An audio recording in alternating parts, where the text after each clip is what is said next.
Hi guys, my name's Alex, and today I'm going to be giving you sort of a brief overview of Adobe Lightroom. People call it Adobe Photoshop Lightroom, but I think that's three things you don't need to be calling it. I think Lightroom is just fine. Some people like to associate Adobe's products with their name, just so that, people instantly recognize that it's professional software. If a client needs to know what kind of software you're using, you're talking too much. Anyway, what I wanted to go over is basic Lightroom operation. I'm basically just going to explain what some things are so that you have a rough understanding of what we'll be going over in future videos and things like that. So first things first is, how do you import photos? I guess that's the first thing you need to know to work with Lightroom. And it's really simple. Lightroom, by default, when you plug in a camera card, will automatically ask you how you want to import the photos, etc. So you have a wide variety of options, and it'll pull up this panel, by the way. And you can get to it by hitting import in the library, but etc. Yeah, stuff. Anyway, so you can select your source over here on the left, and then your destinations on the right. In the middle is how the files are going to be handled. You want to copy them as DNG, which is Lightroom's native RAW format.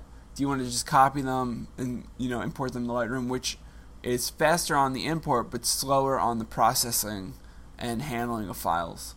You can move them, which means you just move them from place to place and adds them to the catalog. I'm pretty sure it removes them from the source. I don't recall. And then you can do add, which doesn't move them at all. It just puts them in Lightroom where they're at. And then you can select your destination, how Lightroom handles it, or your photos, whatever. And then you hit import, and it'll automatically bring your photos in. And then once it's done that, you'll have this. You'll have a bunch of photos sitting in your library, and you'll be like, I don't really like all these photos. So what you do is, you go through them one by one, and I normally just look at the top thumbnail in the left-hand corner. It gives you about as much information as you're going to need. If you want to look at them bigger, you just hit the loop button, and it'll bring them up, as large as possible given the screen space you're working with. And that's one of the cool things about Lightroom, is that it knows you want to see the whole image, unless you specifically want otherwise. So by default, it automatically resizes the preview to however much screen space you have, and that it'll fit. You can do fill, which will fill the whole area, but you might as well just do fit. And then you can zoom in and zoom in even more, and there's a lot of options for that.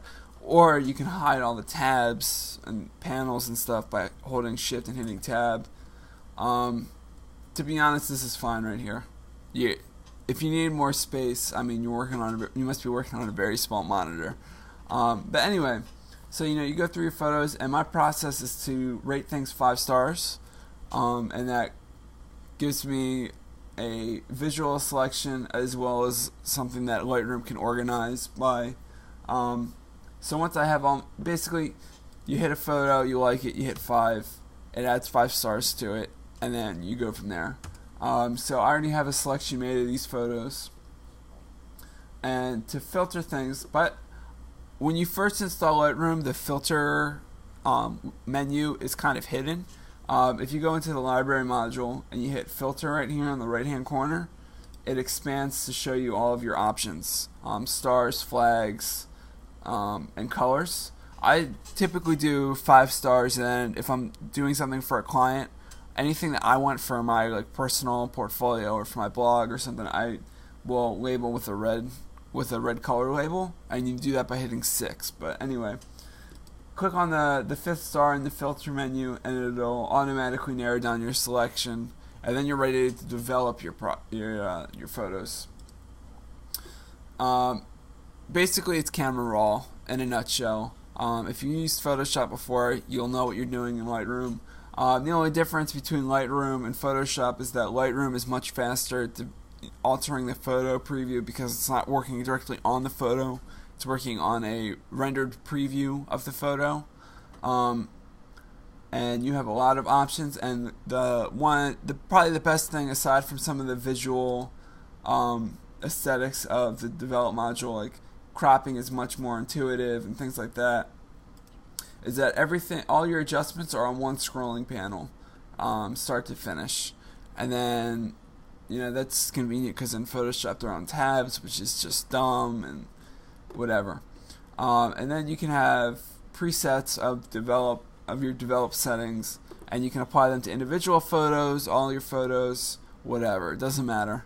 And that's pretty much the develop module. I mean, there's not really much you need to know about it unless you don't know how to use RAW and Camera Raw and Photoshop's RAW utility. If that's the case, just start Googling around, start playing with the software. You'll figure it out quickly. But those are the two. The library and develop module are your intake and management modules. The other three we'll get into later. And then once you have your photos developed or to your liking, you can go to export, and it'll bring up this menu right here. And basically, you can define where it's going to. So it's a hard drive or a CD is the two defaults that are available to you. You can get plugins for Photoshop or Lightroom that'll let you export to other destinations like websites and things like that. Lightroom 3 has some built-in destinations that are separate from this screen that I'll go over later. And then basically this gives you a whole host of options for resizing and sharpening and adding watermarks and things like that on export, so that your original file doesn't get touched and you have a finished exported file in whatever format you want, watermarked, ready to go for the internet with whatever metadata you need embedded in it, etc. And then you can have your presets, so you can click it and it'll apply to all the photos you're exporting, and it's very easy to automate things, and things like that are things like automation are inherently what make Lightroom interesting and easy to use, because you can automate just about everything. And with that said, I'll leave you until the next video I put out, which I think is going to concern how to import some photos, edit them for your portfolio presentation, like if you want to do a website or something like that. And it's basically just going to go over resizing things to fit in a specified area and things like that. So just stay tuned, and I'll see you next time.